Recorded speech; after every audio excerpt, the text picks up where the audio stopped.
주님의 은혜와 평강이 우리 가운데 있기를 빕니다. 지난주 부활주일이었습니다. 부활이 가져다준 결과로 사망 근세를 이기시고 예수님의 승리를 가져다 주셨다. 부활은 예수님께서 말씀대로 이루어지셨다. 그리고 진리가 불의와 불법을 이겼다는 것을 보여주셨다고 우리 함자 목사님께서 말씀을 전하여 주셨습니다. 우리 일상의 삶에서 예수님의 부활이 나의 승리로 알고 그렇게 일주일을 살았습니까? 아멘. 아멘. 그렇게 알고 우리는 매일의 삶 가운데서 이 부활의 감격과 의미를 온전히 누리면서 살아야 합니다. 오늘도 살았다는 그 감격과 기쁨이 있기를 바랍니다. 우리가 살다가 보면은 이게 그렇지 않을 때가 있다는 것입니다. 왜 우리에게 기쁨이 없을까? 우리가 큰 맥락에서 보면 이 우리 부활의 감격이 우리에게 왜 잘 다가오지를 않을까? 이런 이유는 우리가 큰 맥락에서 보면 예수님의 부활을 갖다가 역사적 사건으로 우리가 받아들이지 않는 데 있는 것입니다. 하지만 이것이 역사적 사건일까? 실제로 그랬을까? 그런 부분에서 의문이 생긴다는 것입니다. 그리고 예수님의 부활이 이 나의 부활과 어떤 연결고리를 가지고 있을까? 물론 예수님이 만약에 실제로 부활하셨다. 그러면 2000년 전에 예수님께서 부활하신 그 부활이 지금 내가 대한민국에서 살고 있는 이 지금의 나와 어떤 연결고리를 가지고 있을까? 이것이 좀 튼실하지 않으면 우리가 부활에 대해서 조금 이렇게 힘들 수가 있습니다. 또 하나 더 이야기하면은 이 예수님의 부활이 오늘을 살아가는 나에게, 지금 살아가는 나에게 어떤 실존적인 의미가 있을까? 이 부활이 그리스도인들에게 피부로 와닿는 것이 무엇이 있을까? 사실 이것이 있어야 되는 것입니다. 우리가 일주일 동안 우리의 부활주를 지낸 지가 일주일 되었습니다.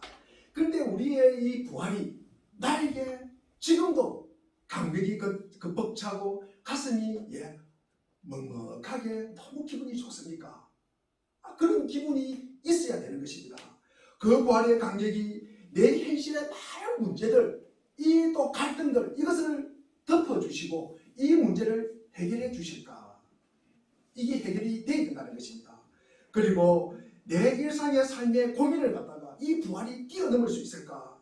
다시 살아났다는 기쁨으로 언제 어디서나 누구를 만나든지 우리가 새롭게 기대하며 우리가 시작할 수 있을까? 오늘 본문은 나도 전해받은 이 중요한 것을 여러분에게 전해드립니다. 그것은 그리스도께서 성경대로 우리 죄를 위하여 죽으셨다가 무덤에서 묻혔다가 그리고 성경대로 사흘 만에 다시 살아나십니다. 그리고 개발에게 보이시고 다음에 12제자에게 나타나시고 그 다음에는 그리스도께서 한 번에 500명이 넘는 형제 자매들에게 보이고 그리고 그 가운데 들으는 세상을 떠났지만 대다수는 지금도 살아있다고 말합니다. 다음에 야고보에게 보이고 그 다음에는 모든 사도에게 나타나시고 그런데 맨 나중에 다리 차지 못하여 난 자와 같은 이렇게 부족한 이렇게 연약한 나에게도 나타나셨다는 것이 이 사도 바울의 오늘 본문의 고백입니다.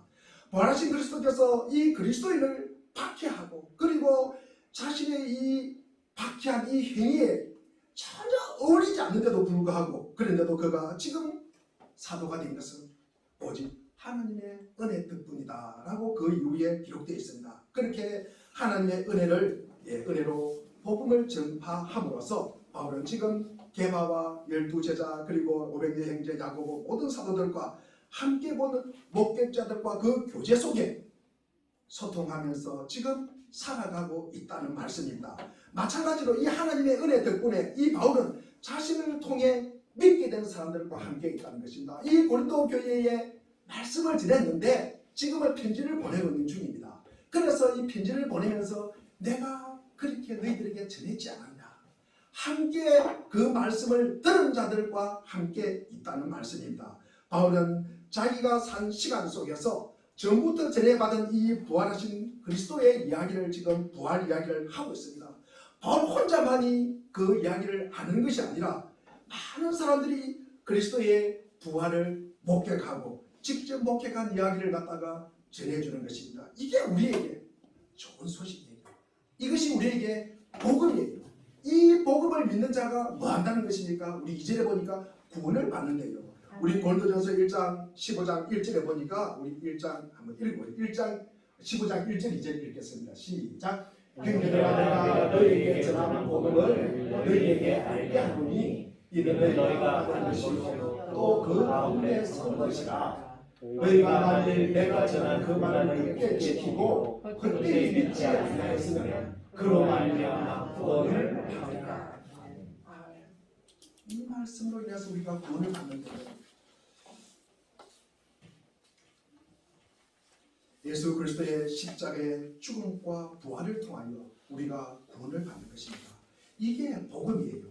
이 복음은 하나님의 다스림 안에 있는 것입니다. 이 십자가 사건도 그리고 부활 사건도 모두 하나님의 다스림 안에 있는 것입니다. 이것이 복음입니다. 이것이 우리에게 좋은 소식입니다. 당시 고린도 교회의 가장 큰 문제점이 뭐냐 그러면은 이 부활을 잘 믿지 않는 거예요. 부활이 부활에 대해서 의심을 하는 자들이 많고 이 부활이 아마 거짓이 아닐까. 아마 예수님이 이렇게 잠시 실신했다가 아마 다시 깨어난 거 아닌가 여러 가지 이야기가 있습니다. 그 이야기는 혹시 우리에게도 이 부활이 의심이 되십니까? 오늘 지금을 살아가는 우리에게도 마찬가지입니다. 이 부활의 삶을 사는 것이 힘드십니까? 부활이 없다면요 복음이 헛것입니다. 믿음이 헛것입니다. 이게 고린도전서 15장 14절에 기록되어 있습니다. 부활이 없으면 이 사도들의 증언도 거짓입니다. 제가 지금 하고 있는 이야기도 거짓입니다. 거짓말입니다. 거짓말. 부활이 없으면 이 15절에 기록되어 있습니다. 그 다음에 우리 17절에 보면은 부활이 없으면 뭡니까? 우리가 여전히 어디에 있다고요? 부활이 없다면 우리가 여전히 어디에 있다고요? 죄 가운데 있다는 거죠. 우리가 죄 가운데 있다는 것입니다. 그리고 우리가 부활이 없다면 우리 19절을 보면은 오늘 본문에도 부활이 없으면 그리스도인들이 가장 무슨 자다? 가장 불쌍한 자예요. 가장 불쌍한 자. 이 좋은 날씨에 꽃도 있고 산으로 가고 들로 가고 구경도 할 것인데 여기에 우리가 앉아서 뭐 하는 짓입니까? 가장 불쌍한 자들이라는 것입니다. 우리가 부활이 없다면 그렇게 이야기할 수 있습니다. 그러나 우리의 믿음도 헛것이 아니고 이 사도들의 증언도 거짓이 아니다.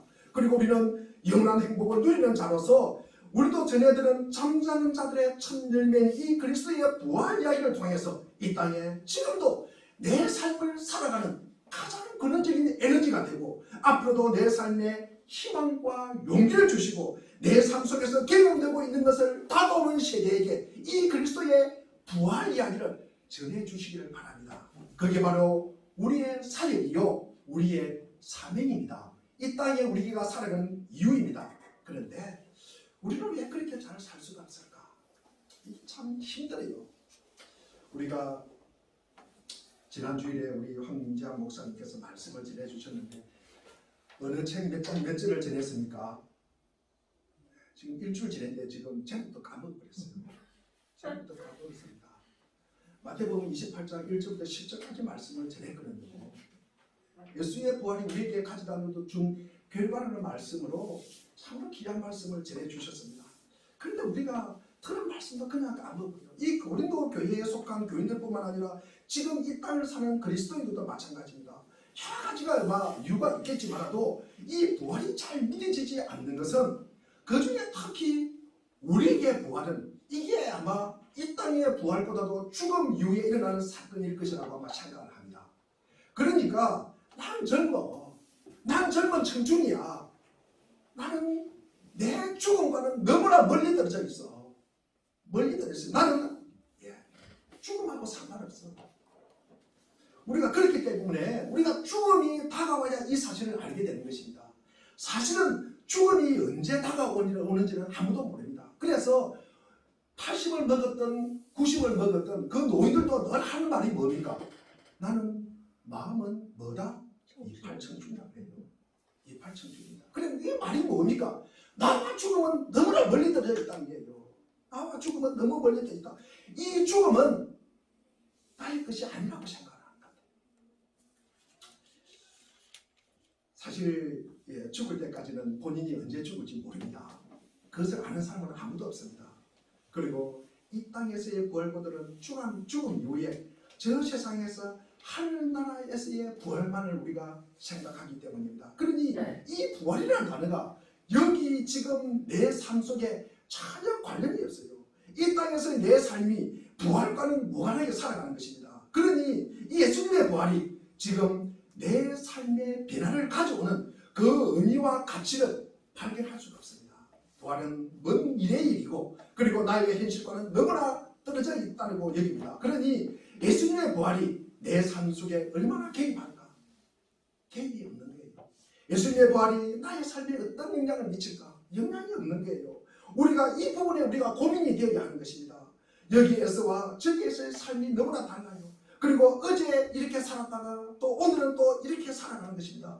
또 누구를 만나느냐에 따라서 이 사람을 만날 때는 믿는 것 같다가 저 사람을 만날 때는 안 믿는 것 같다가 완전 다른 이중적인 생활을 우리가 하게 되는 것입니다. 우리에게 이 부분에 고민이 없다면 그리고 10년 전이나 30년, 40년을 지나도 자기 습관 그대로 우리가 살고 있다면 우리 믿음에 대해서 그리고 구원의 확신에 대해서 반드시 우리가 그 점검이 필요한 것입니다. 그렇다면 오늘 이 예수님의 부활을 믿는 믿음을 통해서 우리는 이제 어떻게 살아야 하는가? 우리가 제가 시간과 장소와 이 관계, 이 세 부분을 나누어서 제가 말씀을 드리겠습니다. 우선 시간과의 관계에서 부활의 삶을 보시겠습니다. 우리 10편 90편 12절에 보면 우리에게 우리의 날을 세는 법을 가르쳐 주셔서 지혜의 마음을 얻게 해 주십시오. 우리가 이 땅에서 사는 시간이 80년, 길게는 120년 정도입니다. 이 시간이 무한하지 않다는 것입니다. 그래서 우리의 남은 날이 시간이 지나감에 따라서 줄어듭니까? 늘어납니까? 줄어드는 거예요. 우리가 그것을 셀 수가 있어야 된다는 것입니다. 그것이 지혜라는 것입니다. 그래서 이 땅에서 결정하고 선택하고 해야 할 일이 있는 것입니다. 그 중에서 가장 중요한 일이 무엇이냐 그러면 부활하신 우리 예수 그리스도를 나의 구주로 영접하는 일입니다. 주님을 나의 구주로 영접하는 일은 이 땅에서만 가능한 일입니다. 우리가 죽은 이후에는 선택할 수가 없습니다. 그렇게 선택한 일은 시간이 지나감으로 말미암아 이전의 나와 다른 믿음, 이전과는 조금이라도 변화된 모습으로 우리는 살아가야 하는 것입니다. 시간이 감에 따라 우리는 예수 그리스도를 닮아가는 삶이 되어야 하는 것입니다. 우리가 2022년 이 부활주의를 보냈습니다. 이 부활주의를 보내면서 뭐가 달라졌습니까? 나에게 어떤 변화가 있었습니까? 내가 힘들지 말고 내가 고민하고 내가 작정하고 내가 이 부분은 변화되어야 되겠다고 다짐한 것이 무엇이 있습니까? 여러분 그것이 우리가 생각이 되어야 되는 것입니다.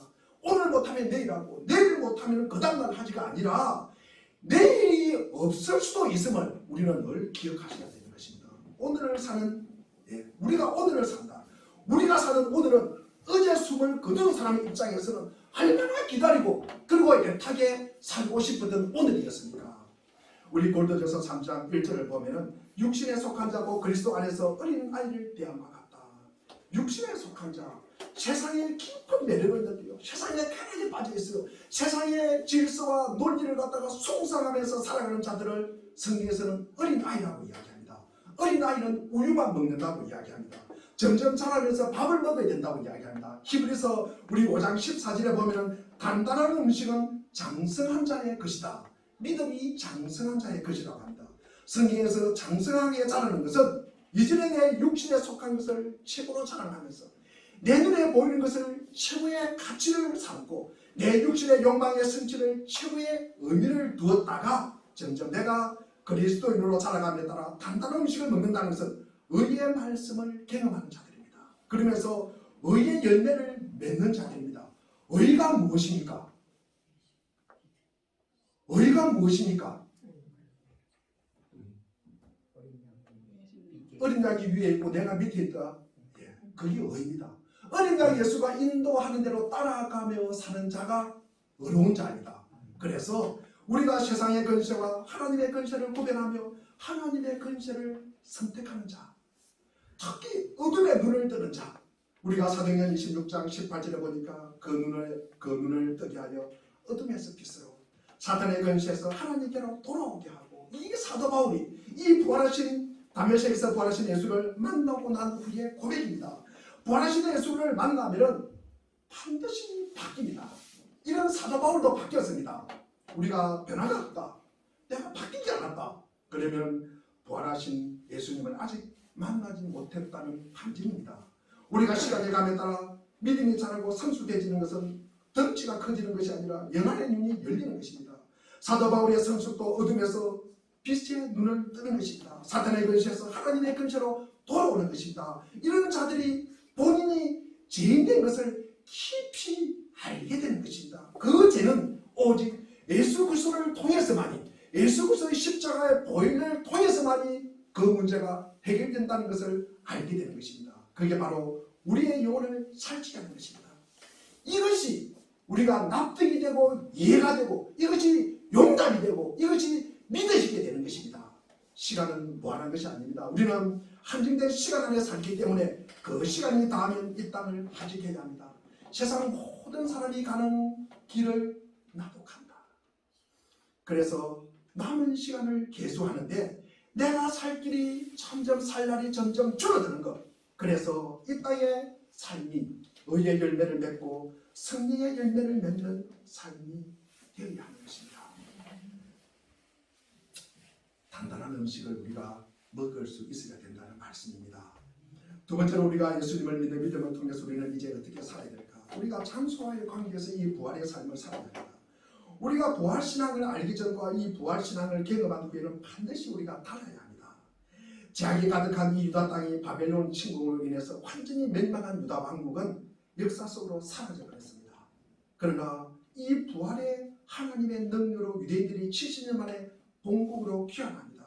그리고 비로소 속국의 형태이지만 스룹바벨을 지도자로 삼은 유다는 장차 이말 하나님 나라를 대표하는 나라로 새롭게 부활합니다. 역사적으로 디아스 포라로 살아가던 이 이스라엘 백성이 현재의 이스라엘로 회복한 것은 일종의 부활 사건에 비견되는 기적이 아닐 수가 없습니다. 우리가 에스겔 37장에 본 환상에서도 마찬가지입니다.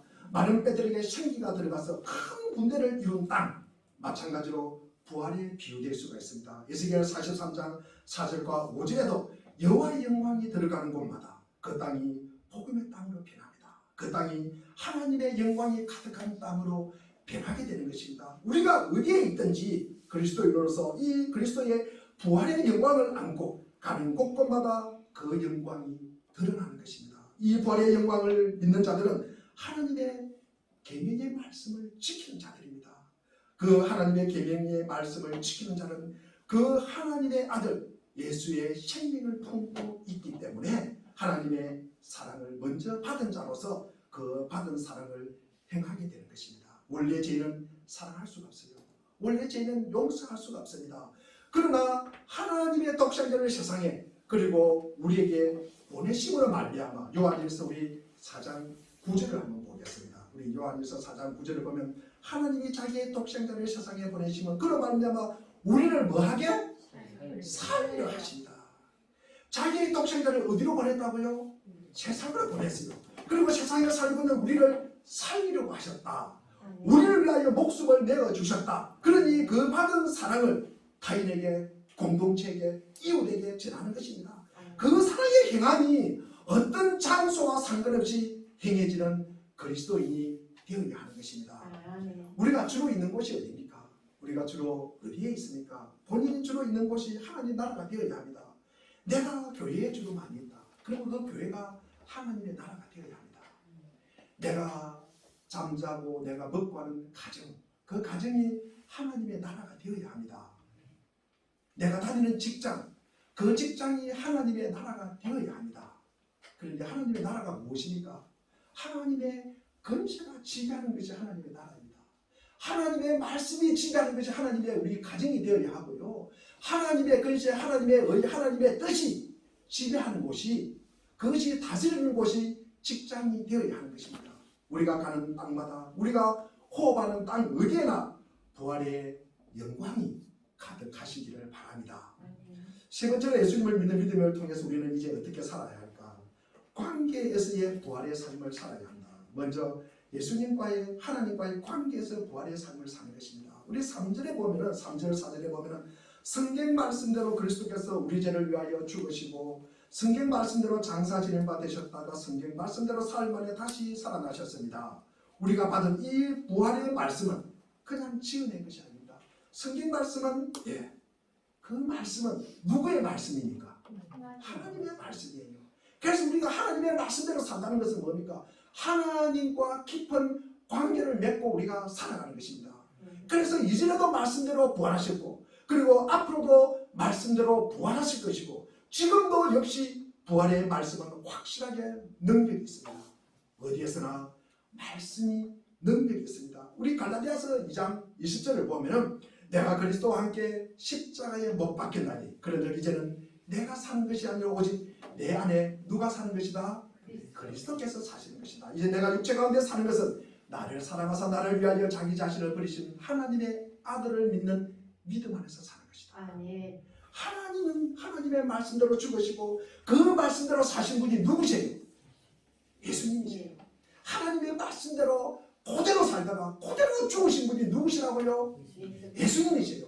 그리고 그 말씀을 따라서 이 예수님을 따라서 그 믿음의 삶을 살아간 사람이 오늘 본문을 쓴 이 사도 바울입니다.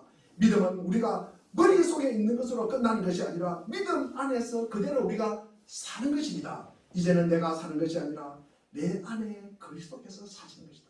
그리스도께서 내 안에 살게 하려고 그러면 내가 이 집을 갖다가 내주면 되는 것입니다.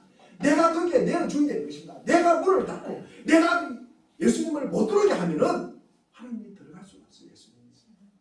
내가 드러내줘야 되는 거예요. 내가 오픈해야 되는 것입니다. 내가 거기에 굴복하고 순종하셔야 되는 것입니다. 그래야 예수님이 나의 안에서 살 수가 있는 것입니다.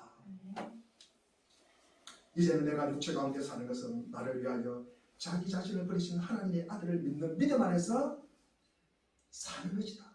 믿는 것이 아니라 사는 것이라고 기록하고 있습니다. 단지 우리가 부활신앙은 믿는 것으로 끝나는 것이 아니라 사는 것입니다. 이 부활신앙은 부활을 믿는 것으로 끝나는 것이 아니라 이 부활신앙은 부활하신 그분과 함께 밀접한 관계를 이루면서 살아내는 것입니다. 이것이 하나님과의 관계입니다. 두 번째로 사람들과의 관계에서 이 부활의 삶도 마찬가지입니다. 오늘 본문 우리 1절에 보면 형제들아 내가 너희에게 전한 복음을 일깨워 드립니다. 3절에도 그렇습니다. 내가 받은 것을 먼저 너희에게 전한다. 게바에게 12제자에게 500여 형제에게 그리고 야고보 모든 사도와 그리고 사도 바울에게까지 예수 그리스도의 복음을 본 자들입니다. 그리고 이 예수 그리스도의 부활을 본 자와 이 부활을 갖다가 믿는다고 고백하는 자, 이 부활을 전해 들은 자들이 함께 더불어 사는 것입니다. 우리가 요한일서 4장 20절에 보면은 누가 하나님을 사랑한다고 하면서 자기 형제 자매를 미워하면 그는 거짓말쟁이래요. 보이는 자기 형제 자매를 사랑하지 않는 사람이 보이지 않는 하나님을 사랑할 수 없다는 것입니다. 형제 자매를 사랑하지 않으면서 하나님을 사랑한다. 이것은 거짓말쟁이에요. 이건 위선자라는 것입니다. 부활의 삶은 실천하는 삶입니다. 우리가 부활을 실천한다고 말하는 것은 우리의 일상에서 예수님의 신실한 임재로 가득한 삶을 살아가는 것입니다. 결국 내 안에 하나님의 아들이 있느냐 없느냐 그 차이입니다. 요한일서 5장 12절에 보면 아들이 있는 자에게는 생명이 있고 아들이 없는 자에게는 뭐가 없다고요? 생명이 없다고 합니다. 내 안에 하나님의 아들 이 부활한 예수가 있는 자에게는 생명이 있습니다. 그런 사람은 이 부활의 삶을 지금 어디에서나 누구를 만나든지 이 부활하신 그분의 삶을 닮아 살아가는 것입니다. 그분을 닮아야 하는데 그분을 닮아가려면 우리가 세상의 유혹을 이겨야 합니다. 그냥 되는 것이 아닙니다. 그래서 세상을 이기는 승리는 무엇입니까? 세상을 이기는 승리가 무엇입니까? 요한일서 우리 5장 4절을 보겠습니다. 지금 요한일서를 갖다가 새벽 예배에 하기 때문에 제가 요한일서 말씀을 많이 인용하게 됐습니다. 요한일서 5장 4절을 보겠습니다. 시작. 물은 하나님께로부터 난 자마다 세상을 이기느니라. 세상을 이기는 승리는 이것이 우리의 믿음입니다. 세상을 이기는 승리는 무엇입니까? 믿음입니다. 믿음이라는 것입니다. 우리 사랑하는 물견동상의 교인들은 하나님께로부터 난 자들입니까? 우리 요한일서 5장 1절에도 기록하고 있습니다. 예수님께서 그리스도를 믿는 자마다 하나님께로부터 난 자다. 나으신 이를 사랑하는 자마다 그에게서 난 자를 사랑하느니라. 예수님을 그리스도라고 믿는 자는 하나님께로부터 난 자이며 믿는 자는 하나님께로부터 난 형제자매를 당연히 사랑해야 하는 것입니다. 그 사랑이 없으면 우리가 그 사람을 하나님께로부터 난 자라고 할 수가 없다는 것입니다. 하나님께로부터 난 자가 아니라면 그 안에는 하나님의 아들은 예수가 없다는 것입니다. 예수가 없다는 것은 뭡니까? 생명이 없다는 말씀이에요. 우리가 하나님께로부터 난 자들이라는 확신을 한다면 그 믿음이 있어야 합니다. 그 믿음으로 우리가 형제 자매를 사랑하고 세상을 이길 수 있는 것입니다. 그래서 그 믿음이 그냥 생기는 것이 아니라 오늘 우리 요한일서 5장 우리 7절과 8절 말씀을 우리 한번 읽어보겠습니다. 7절 8절 시작. 전능한 이가 되시니 성령과 물과 피라 또한 이 세상을 합하여 하나니라. 그렇습니다. 이 물과 피와 성령이 있어야 되는 것입니다. 우리가 부활이 나에게 알게 되고 깨닫게 된다. 깨닫게 되는 것은 뭡니까? 성령이 있어야 되는 것입니다. 이 성령이 임재하셔야 이것이 이해가 되는 것이에요. 이것이 납득이 되는 거예요. 이것이 뭡니까? 믿어지게 되는 것입니다. 더 나아가서 내가 행하게 되는 것입니다. 이 물과 피와 성령이 무엇입니까? 물이 무엇입니까? 물은 우리를 깨끗하게 하는 거예요. 우리를 정결하게 하는 것입니다. 물이 무엇입니까? 물은 우리를 세례를 주는 물을 이야기하는 것입니다. 예수, 성부, 성자, 성령의 이름으로 우리가 깨끗함을 받는 거예요. 그 다음에 피입니다. 피가 무엇입니까? 오늘 우리 3절에서와 방같이 그리스도께서 우리를 위하여 죽으시고 죽으신 것이 무엇입니까? 피를 흘렸다는 것입니다. 십자가의 보혈로 내가 제3을 받고 그리고 부활로 사망문제를 이기는 것입니다. 즉 십자가의 사건과 이 부활로 인해서 내가 거듭난 삶을 살아가는 거예요. 거듭나는 삶을. 여기서 성령께서 이 사실을 우리에게 깨닫게 하시고 이전과는 변화된 믿음의 삶, 이 부활의 삶을 우리가 사는 것입니다. 그래서 우리에게는 물과 피와 그리고 성령이 반드시 있어야 하는 것입니다. 여기에서 한 가지라도 빠지면 우리는 믿음의 삶을 바르게 살 수 없다는 것입니다. 우리 물된 동성교회 교인들은 부활을 믿으십니까?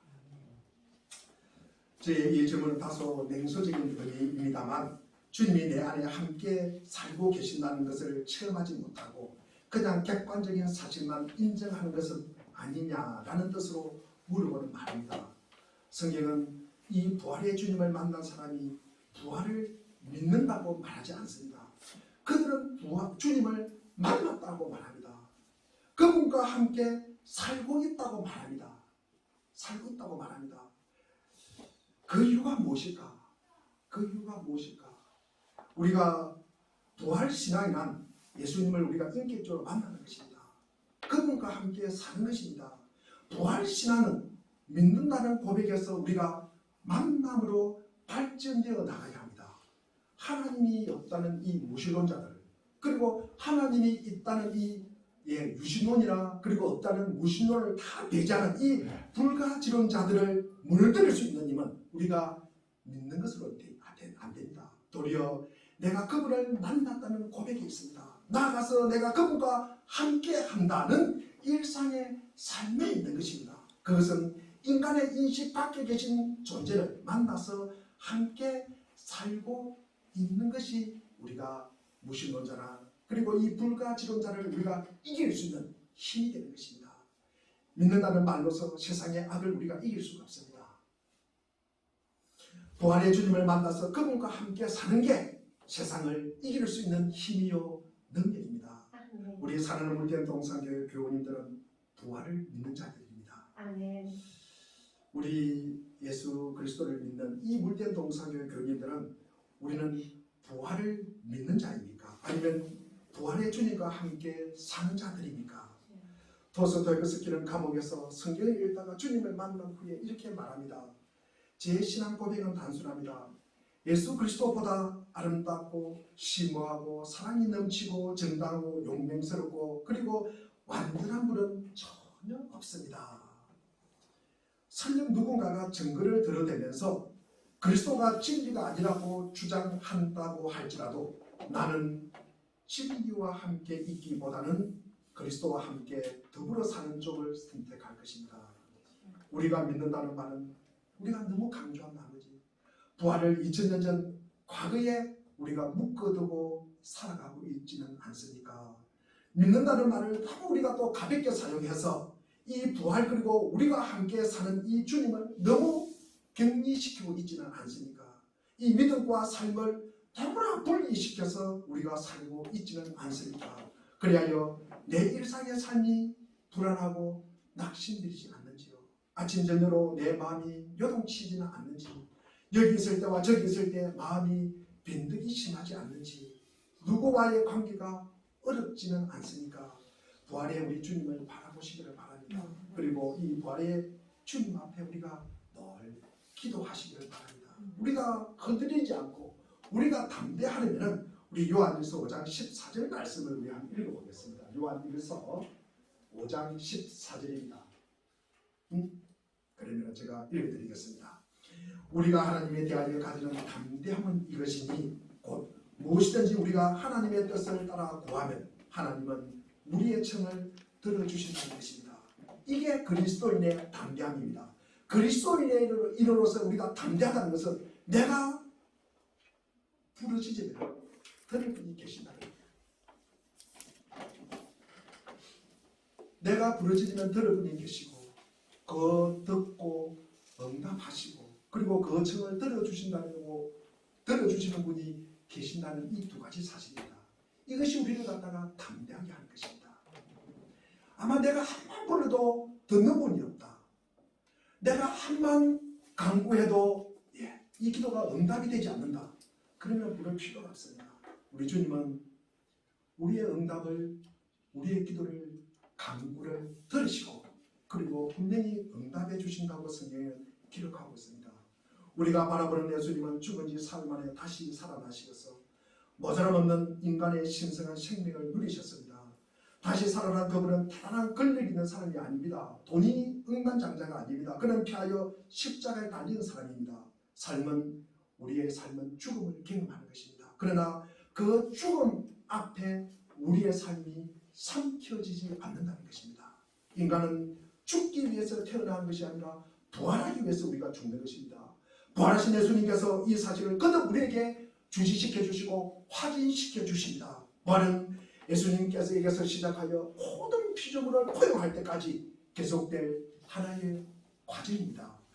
죽음이 아니라 인간 본래의 생명이 자라는 곳이면 어디나, 정의가 지배욕을 넘어서는 곳이면 어디나, 은혜가 죄의 힘을 이기는 곳이면 어디나, 사람들이 세상 사회 속에서 우애로 그리고 화해를 이루는 곳이면 어디나, 미움이나 이기적인 이익보다는 사랑이 앞서는 곳이면 어디나, 희망이 냉소주의 혹은 절망의 유혹을 뿌리치는 곳이면 어디나, 어둠이 아니라 빛이 있는 곳이면 어디나, 그리고 악이 아니라 선이 있는 곳이면 어디나, 거짓이 아니라 진실이 있는 곳이면 어디나 이 부활의 과정이 현실로 이루어질 것입니다. 그것은 분명히 정해진 주님의 날, 온 세계의 완벽한 변화가 완성될 때까지 어디서나 끊임없이 실현될 것입니다. 2022년에도 부활을 시작으로 우리 모두 그리스도와 더불어 살아가는 귀한 믿음의 우리 권속들이 되시기를 축원드립니다. 기도하겠습니다.